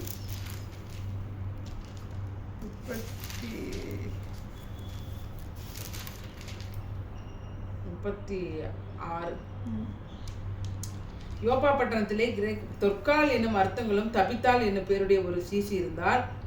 இல்லை 40 வருஷங்க. 40 ஜெபம் பண்ணி தான் என்ன செய்வேன், அந்த காரியத்தை வந்து செய்வேன். பேதுரு எல்லாரையும் வெளியே போக சொல்லி முடங்கால் படிக்கிட்டு ஜெபம் பண்ணி உயிரோட வந்து தபித்தால் எழுதுவாங்க. அடுத்து தரிசனம் காணும்போது பார்த்தீங்கன்னா 10:9 வருஷங்க. அப்போ 10:9 ஜெபம் பண்ணும்போது அந்த தரிசனம் வரும். மறுநாளிலே அவர்கள் பிரயாணப்பட்டு அந்த பட்டணத்திற்கு சமீபமாக வருகையில் பேதுரு 6ஆம் மணி நேரத்திலே ஜெபம் பண்ணும்படி. அது 6ஆம் மணி நேரம் அப்படிங்கும்போது பார்த்தீங்கன்னா அவன் ஜெபம் பண்ணுற டைம் திட்டம் பண்ணி வச்சுருக்கான். ஜெபம் பண்ணுற நேரத்தை வந்து திட்டம் பண்ணி வச்சுருக்கான். அது மாதிரி 9ஆம் மணி நேரம் பேதுரும் யோவானும் ஆலயத்துக்கு போனாங்க. ஆலயத்துக்கு போகிறதுக்கு டைம் செய்கிறாங்க, ஃபிக்ஸ் பண்ணி வச்சுருக்காங்க. ரைட்டா? அது நம்ம கவனமாக இருக்கு. 1 பேதுரு 4:7 வாசிங்க. அது வேணா விட்டுருங்க, இப்போ பார்த்துக்கலாம். அடுத்து வந்து 2 தெசலோனிக்கர் வருவாங்க. சரி, இப்போ சபையை ஜெபம் பண்ணுகிற சபையாக இருக்கணும். ஒவ்வொருத்தரும் ஜெபம் பண்ணுகிற ஆளாக தான் இருக்கணும். மெயினாக வந்து போதை என்ன செய்யணும், ஜெப வீரராக இருந்தால் தான் என்ன செய்ய முடியும், ஜெயிக்க முடியும். அடுத்து வந்து சபையானது வந்து அற்புத அடையாளங்கள், இது வந்து வரங்கள்லேயே வந்து மிங்கில் இருக்கணும். அற்புத அடையாளங்கள் செய்கிற சபையாக செய்யணும் இருக்கணும். இப்போ மத்தேயு 9:35 வாசிங்க. மத்தேயு 9:35-36.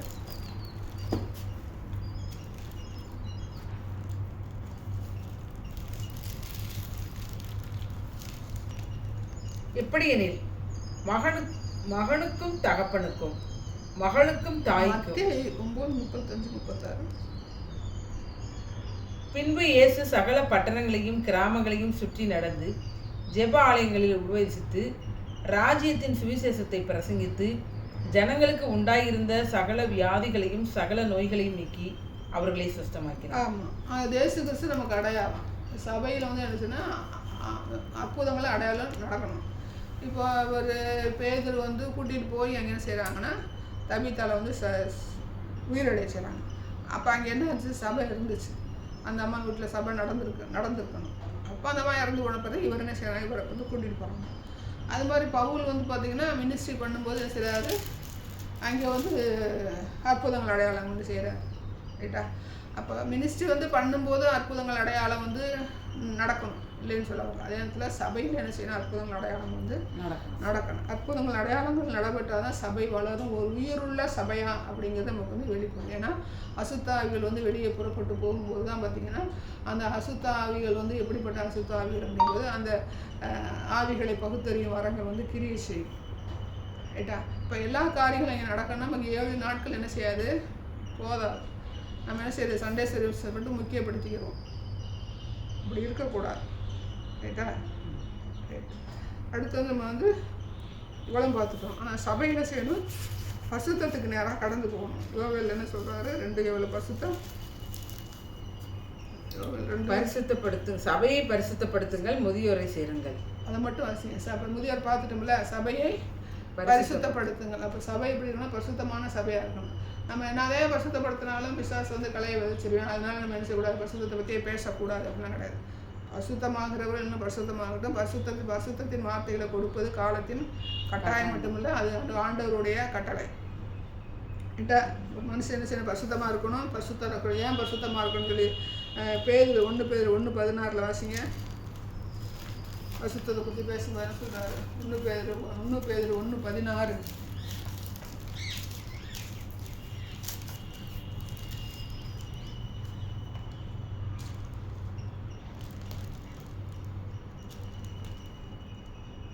நாங்கள் தந்திரமான கட்டுக்கதைகளை பின்பற்றுகிறவர்களாக அல்ல. 1 பேதுரு 1:16. 1 பேதுரு 1:16.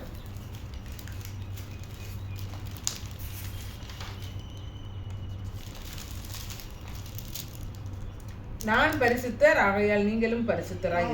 ஒரு பரிசுத்தர் நம்ம என்ன செய்யணும், அப்போ சார் நம்ம அவர் பரிசுத்தராக நம்ம என்ன செய்யணும், பரிசுத்தராகணும். சபையும் பரிசுத்தப்படுத்தணும்.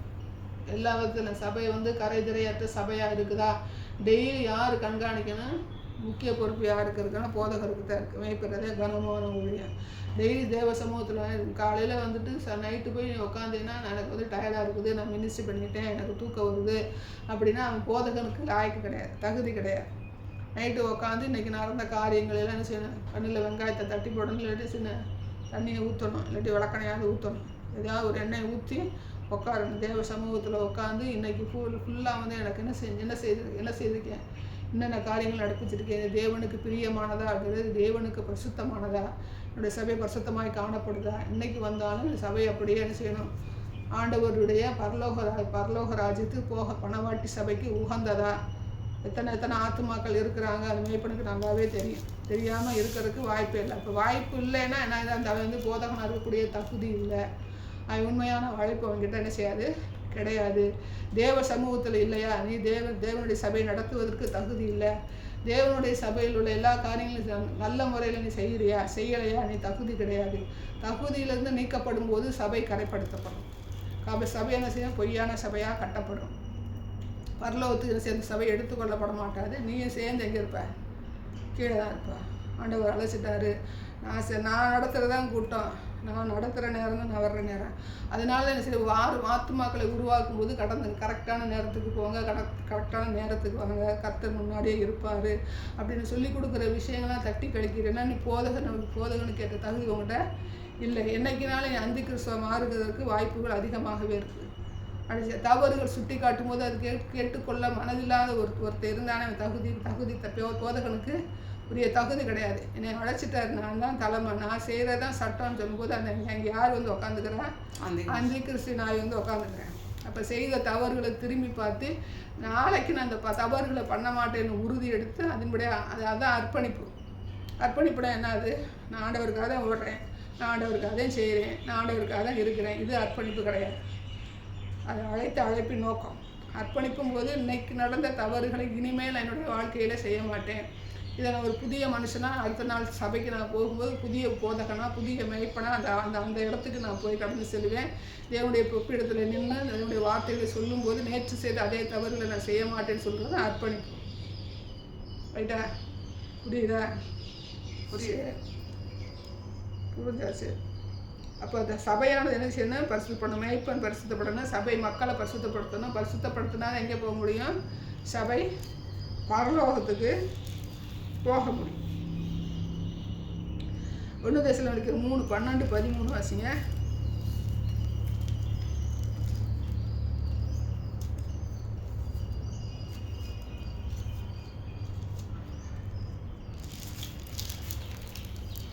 1 தெசலோனிக்கேயர் 3 1 தெசலோனிக்கேயர் 3:12-13.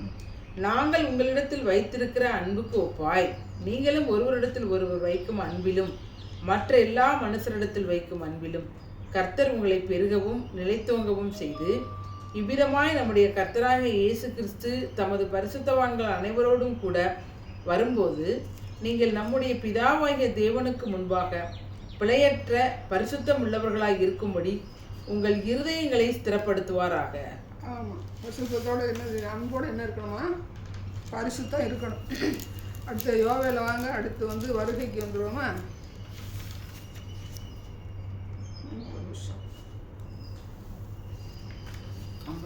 அடுத்து சபை எப்படிப்பட்ட சபையாக இருக்கணும் அதை பார்த்துருவோம். அதுக்கடுத்து அதுக்கு போவோம். சபை ஒரு சபை ஸ்தல சபை இருக்கு அப்படின்னா அநேக சபைகளை இருக்கும்போது அந்த சபைகள்லாம் ஒருங்கிணைத்து ஒரு மாநாடு நடத்துகிற ஒரு சபையாக இருக்கும். அடுத்த சபை இல்லாட்டியும் சண்டே கிளாஸில் 4 இடத்துல நீங்கள் சண்டே கிளாஸ் எடுத்தீங்கன்னா அந்த எல்லா கிளாஸ் அந்த சண்டே கிளாஸ்லாம் ஒன்றா இணைச்சி ஸ்தல சபைக்கு கொண்டு வந்து அதை ஒரு விழாவை அல்லது ஒரு மாநாடு தான் அது மெயினாக கரெக்டான ஒரு வார்த்தை. மாநாடு ஒருங்கிணைத்து ஒரு இடத்துல கூட்டி அவங்கள கர்த்தருக்குள்ளே வழி நடத்தி அவங்கள சட்டத்திட்டங்களை உருவாக்கி அங்கங்கே சண்டே கிளாஸ் நானே தான் எடுப்பேன் அப்படின்னு கிடையாமல் அங்கே இருக்கிற ஆட்கள் திறமையான ஆட்கள் எடுத்து போட்டு சபை இருக்குன்னு எடுத்து போடணும். புது சபை உருவாக்கணும். புது சபை உருவாக்குறதுக்கு திட்டங்களை வகுக்கணும். அப்போ சபை மாநாடு நடத்துகிற ஒரு சபையை என்ன செய்யணும்? இருக்கணும். யாரில் நடத்தினா? அப்போஸ்தலர் 15 வாசிங்கன்னா ஃபஸ்ட்டு மாநாடு அதுன்னு சொல்லுவாங்க.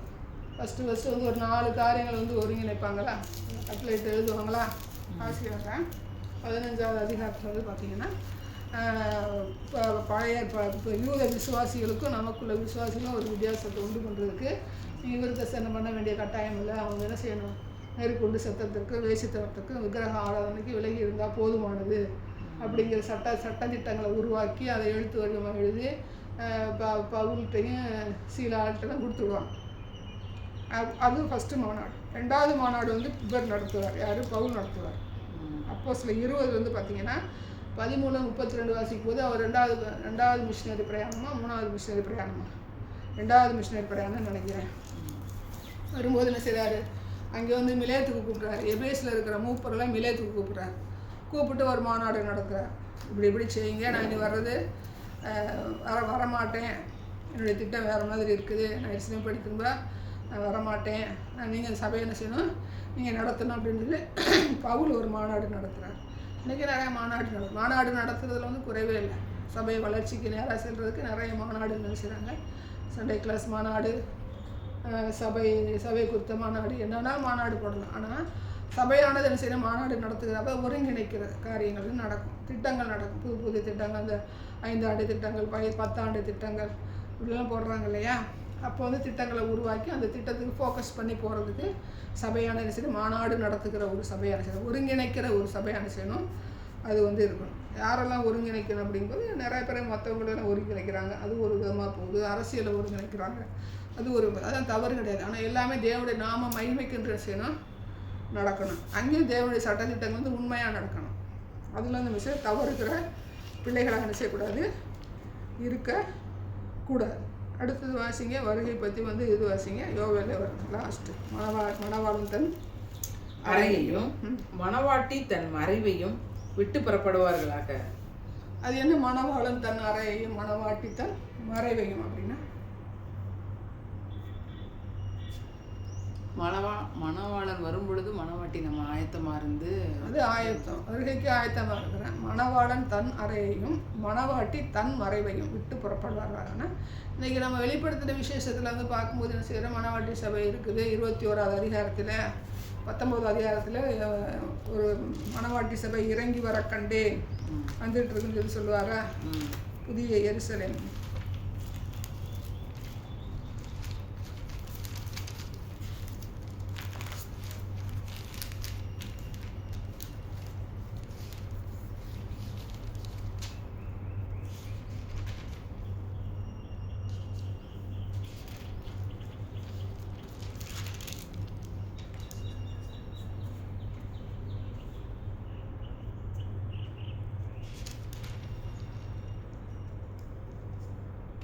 21 வாசிங்க.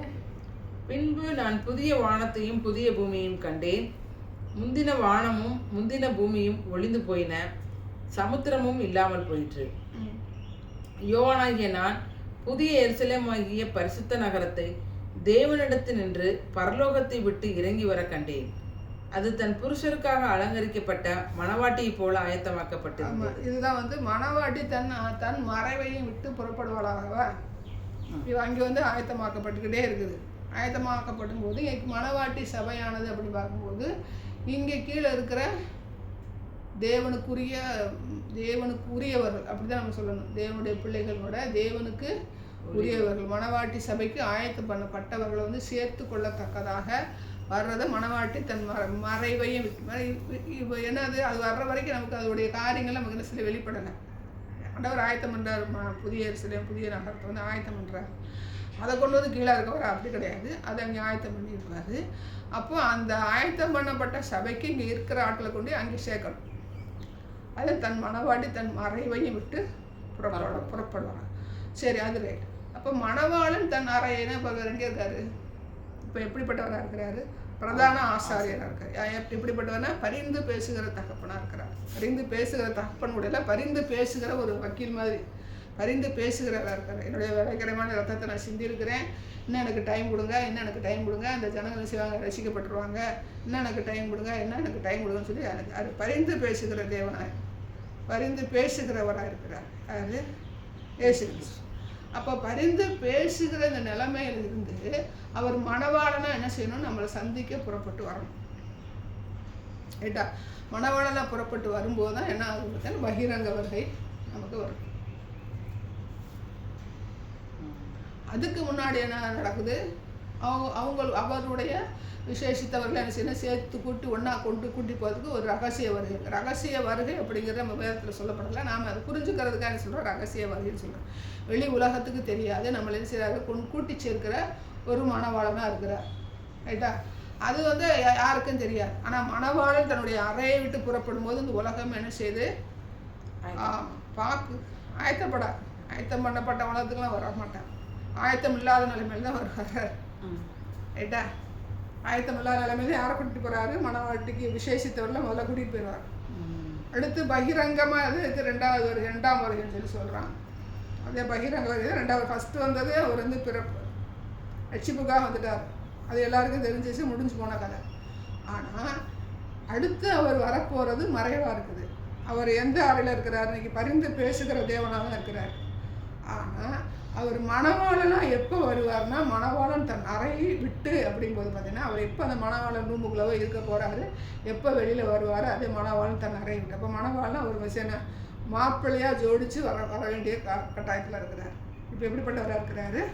பிரதான பரிந்து பேசுகிறவராக இருக்கிறார். பிரதான ஆசாரியன் பரிந்து பேசுகிறவராக இருக்கிறார். அப்போ மணவாளன் தன் அறையை விட்டு அவரும் வரணும். அவர் வரும்போது என்ன ஆகும்? மணவாட்டி சபை தன்னுடைய மறைவை விட்டு வெளிப்படணும். ஏன்னா இங்கே கொண்டு போய் சேர்க்கறதுக்கு வரணும். அப்போ யோவேல என்ன செஞ்சுட்டார்? ஆண்டவர் என்ன செஞ்சார்? தீர்க்க தரிசனமாக உரைச்சிட்டார். இன்னும் நடக்கிறதுக்கு காலங்கள் எவ்வளோ இருக்குது? ஏகப்பட்ட காலங்கள் இருக்குது. அப்படி இருக்கும்போது ஏகப்பட்ட காலங்கள் இருக்குது அப்படின்னு சொல்லி நம்ம என்ன செய்யக்கூடாது? அசமந்தமாக இருக்கக்கூடாது. உழைத்து அசதியாக செய்கிறவன் சபிக்கப்பட்டவனா? அசதியாக செய்கிறவன் இடும்படுக்கு சகோதரன். அப்போ இடும்படுக்க சகோதரனான பிசாசுக்கு ஃப்ரெண்டு. ரைட்டா? அப்போ ஒரு சபையானது எப்படிப்பட்ட சபையாக இருக்கணும்? வருகையை அறிவிக்கிற சபையாக இருக்கணும். வருகைக்கு மக்களை ஆயத்தப்படுத்துகிற சபையாக இருக்கணும். அடுத்து பார்த்திங்கன்னா மணவாட்டி சபைக்கு உடைய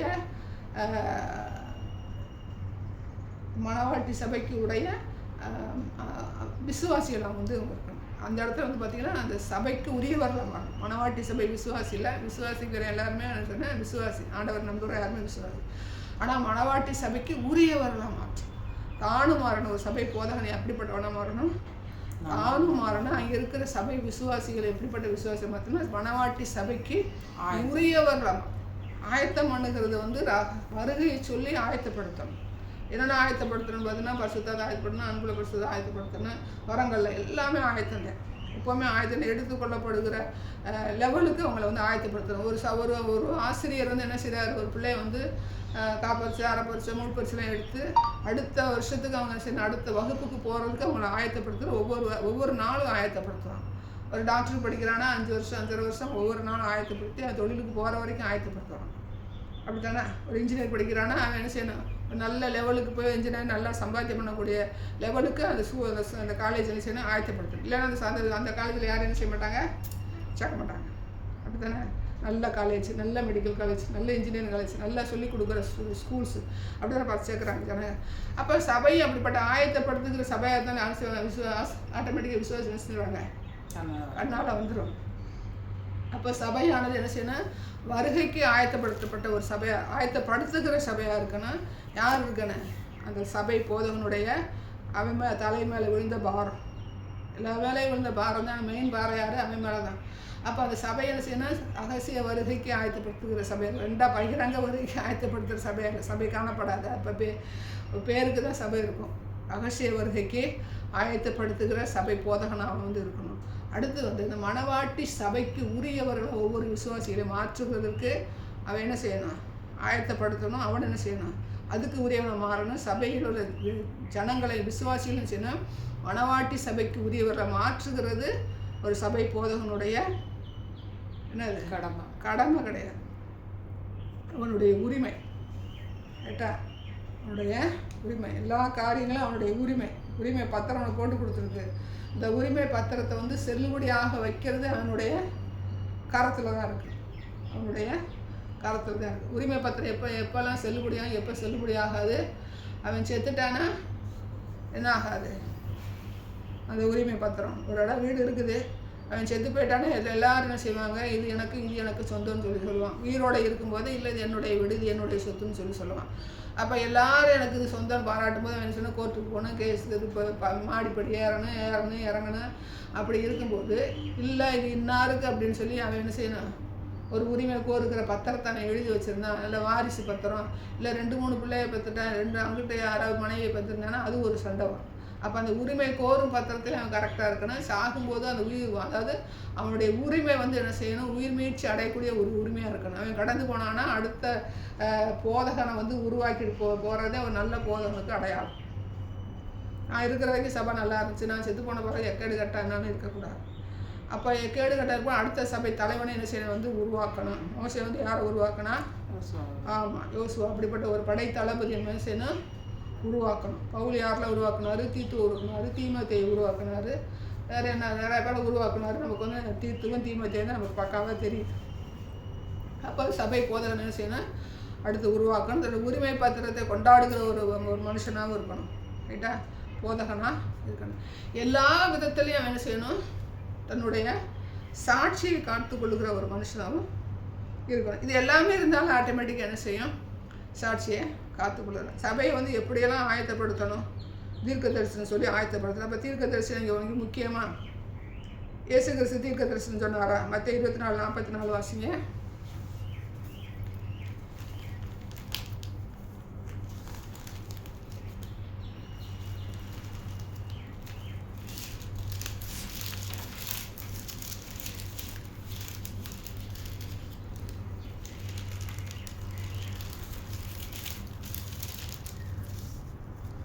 நீங்கள் நினையாத நாளிகையிலே மனுஷகுமாரன் வருவார், அதனால் நீங்கள் ஆயத்தமாயிருங்கள். ஆமாம், இயேசு கிறிஸ்து தீர்க்கதரிசி சொன்னாரா? அப்போ சபைக்கு தீர்க்கதரிசி அவசியமா? இவர் பவுல் சொல்லுவார் 20 பார்த்தீங்கன்னா கொடியான 28 வாசிங்க, 29 வாசிங்க. என்னதுல 20 அப்போஸ்தலர் 20:29 பவுல் சொல்லுவார்.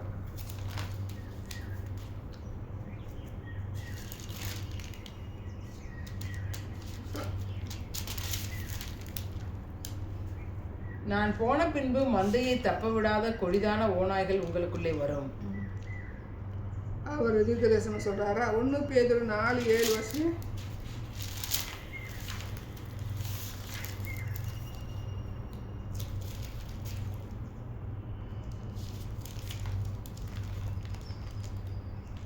பேதுரு 4:7 எல்லாவற்றுக்கும் முடிவு சமீபமாயிற்று. ஆகையால் தெளிந்த புத்தி உள்ளவர்களாய் இருந்து ஜெபம் பண்ணுவதற்கு ஜாக்கிரதை உள்ளவர்களாய் இருந்து. பேதுரு சொல்றாரா தீர்க்க தரிசனமா? 1 தெசலோனிக்கர் 5:2.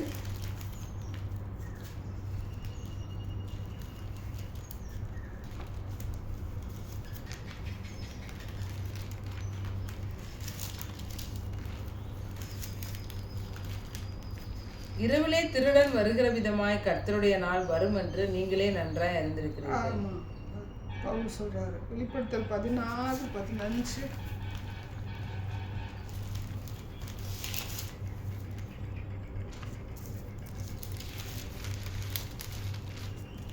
இதோ திருடனைப் போல் வருகிறேன், தன் மானம் காக்கப்படத்தக்கதாக நிர்வாணமாய் நடவாதபடிக்கு விழித்துக் கொண்டு தங்கள் வஸ்திரங்களை காத்துக் கொள்ளுகிறவன் பாக்கியவான். ஆமாம், யோவானத்தோட வெளிப்படுத்தும் விசேஷத்தில் என்ன செய்கிறாரு, தீர்க்க தரிசனமாக வருகை குறித்து சொல்ல தீர்க்க தரிசன வசனங்கள் நம்ம அரங்கில் உள்ள ஆட்களுக்கு என்னது அவசியம். ரைட்டா? அடுத்து வந்து பார்த்தீங்கன்னா நம்ம சபை எப்படிப்பட்ட ஒரு சபையாக இருக்கணும்னா, நம்ம தேசத்தை செய்யணும், நம்மளுடைய ஜனங்களை ரட்சிக்கிறதுக்கு ஒரு பாரமுள்ள ஒரு மனுஷங்கள நிறைந்த ஒரு சபையாக இருக்கணும். ரோமர் 10:1.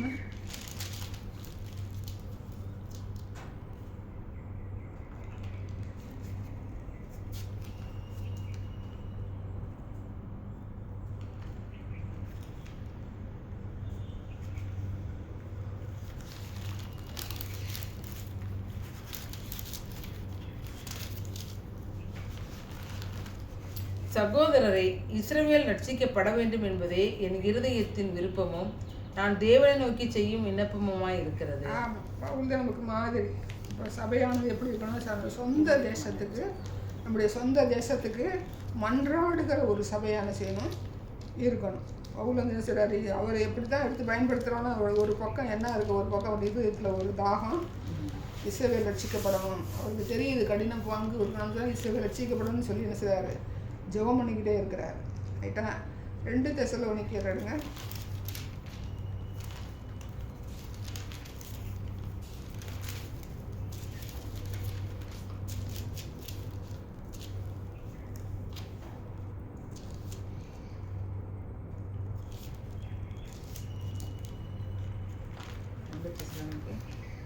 ரெண்டு தெசலோனிக்கேயர் 1:11-12 வாசிங்க. 2 தெசலோனிக்கேயர் 1:11-12. 1 தெசலோனிக்கேயர் 2 தெசலோனிக்கேயர் 1:11-12. ஆகையால் நம்முடைய தேவனும் கர்த்தராகிய இயேசு கிறிஸ்துவும் அளிக்கும் கிருபையின்படியே நம்முடைய கர்த்தராகிய இயேசு கிறிஸ்துவின் நாமம் உங்களிடத்திலும் நீங்கள் அவரிடத்திலும் மகிமைப்படும் பொருட்டாக நம்முடைய தேவன் உங்களை தமது அழைப்புக்கு பாத்திரராகவும் தமது தயையுள்ள சித்தம் முழுவதையும் விசுவாசத்தின் கிரியையும் பலமாய் உங்களிடத்தில் நிறைவேற்றவும் வேண்டும் என்று எப்பொழுதும் உங்களுக்காக வேண்டிக் கொள்கிறோம். சபையான சார் அவர் வேண்டிக்கிறார். அவர் மட்டும் இல்லை, சபையான செய்கிறாங்க, வேண்டிக்கிறாங்க. இப்போ நம்ம இன்றைக்கி என்ன பார்த்தோம் அப்படின்னா, கர்த்தர் முறை என்ன இடைப்பட்டார் அப்படின்னு பார்த்தீங்கன்னா என்ன செய்யணும், யோவேல் 2:15-16 படி பார்த்தா என்ன செய்யணும், ஃபஸ்ட்டு என்ன செய்யணும், கூட்டி சேர்ப்பது நம்மளுடைய கடமை. அடுத்து அந்த சபையான எப்படிப்பட்ட சபையாக இருக்கணுமா, உபவாசம் பண்ணுகிற ஒரு சபையாக இருக்கணும். அடுத்து எல்லாரையும் சபையில் இருக்க முதியோர், பாலுங்கிற குழந்தைகள் எல்லாரையும் கூப்பிடணும். சபையினுடைய கடமை என்னன்னு பார்த்தீங்கன்னா என்ன செய்யணும், இங்கே கனிகள் வெளிப்படணும், வரங்கள் வெளிப்படணும். அடுத்து என்ன பார்த்தோம், போஸ்டிங் 5 போஸ்டிங் பார்த்தோம். 9 வரங்கள் கிரியை செய்கிற சபையாக இருக்கணும். அற்புத அடையாளங்கள் செய்கிற சபையாக இருக்கணும். பிரச்சனை வரும்போது ஜெபம் பண்ணுகிற ஒரு சபையாக இருக்கணும். ஜெபம் பண்ணுகிற ஒரு சபையான செய்யணும் இருக்கணும். அடுத்து பார்த்திங்கன்னா பரிசுத்தமான ஒரு சபையாக, பரிசுத்தப்படுத்துகிற ஒரு சபையாக. அடுத்து மணவாட்டி சபைக்கு கொண்டு போகிற மணவாட்டிக்குரியவர்களாக ஒவ்வொருவரை மாற்றுகிற ஒரு சபையாக செய்யணும் இருக்கணும். ஒருங்கிணைக்கிற ஒரு சபையாக இருக்கணும். சபை மாநாடு ஒருங்கிணைக்கிற ஒரு சபையாக இருக்கணும்.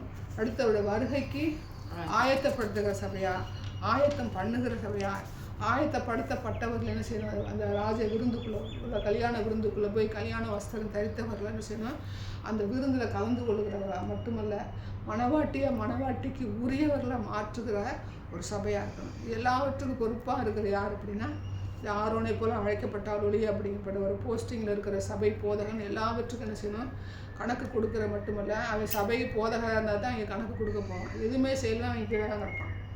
ரைட்டா? கணக்கு கொடுக்க மட்டும் சொல்லிட்டு போயிடுவான். இப்போ கணக்கு கொடுக்கணும், எங்கே போய் கணக்கு கொடுக்கணும், கர்த்தருடைய நாள், அதாவது வெள்ளை சிங்காசன நியாய தீர்ப்பு நாளை கணக்கு கொடுக்கும்போது அவன் எப்படிப்பட்டவனாக இருப்பான்னா, ஆண்டவருடைய பரலோக ராஜ்யத்துக்குள்ளே உள்ளே போகிறவனாக இருக்க மாட்டான். கணக்கு கொடுக்குறவனான இருந்தாலும் அவன் எப்படிப்பட்டவனாக இருப்பான்? நரகத்துக்கு போகிறவனாக தான் இருப்பான். அப்போ நரகத்துக்கு போகிற ஒரு மனுஷனாக இல்லாமல் தேவனுக்கு உண்மையாக அர்ப்பணிக்கிற ஒரு மனுஷனாக செய்யணும். போதகனா மேய்ப்பனா அந்த உலகத்தில் இருக்க கற்றுக்கிறன். ஆண்டவர் அழைச்சி என்ன செய்ய மாட்டார், அழைப்பு நோக்கத்தை உறுதிப்படுத்துவார். அவருடைய கருத்தில் ஒப்பு கொடுக்கும் என்ன செய்வார், அவர் சில நடத்தி செல்லுகிற தேவன். நான் வேறு பார்வையில் என்னுடைய கண்ணை செலுத்தி பணத்துக்கோ பதவிக்கோ ஆசைக்கோ மற்ற எந்த காரியங்கள் உலகத்தின் காரியங்களுக்கு என்னுடைய திசை திருப்பும் போது அந்த சபையை என்ன செய்யணும்னா பிசாசின் சபையாக மாறிது. நம்ம கண்ணுக்கு தெரியாது, நம்ம கண்ணுக்கு தெரியாது, ஆனால் மற்றவங்களுக்கு தெரிஞ்சது. சாட்சி கெட்டு போனாலே மற்றவங்களுக்கு தெரியும். உப்பானது சாரமற்று போனால் வெளியிலே கொட்டப்படுவதற்கும் அநேகர் மிதிக்கப்படுவதற்கும், வெளியிலே கொட்டப்படுவதற்கும் அநேகரால் மிதிக்கப்படுவதற்கு அப்படிங்கும்போது எல்லாரும் என்ன செய்வாங்க, காரி துப்புவாங்க. அந்த அநேகரால் மிதிக்கப்படுவதற்கும். சாரமற்று போனால் வெளியே கொட்டப்படுவதற்குன்னா எங்கே போயிடுவாங்க, நரகத்துக்கு போயிடுவாங்க. ரைட்டா? இப்போ எல்லாத்துலையும் நம்ம என்ன செய்யணும், கவனமாக இருக்கணும்.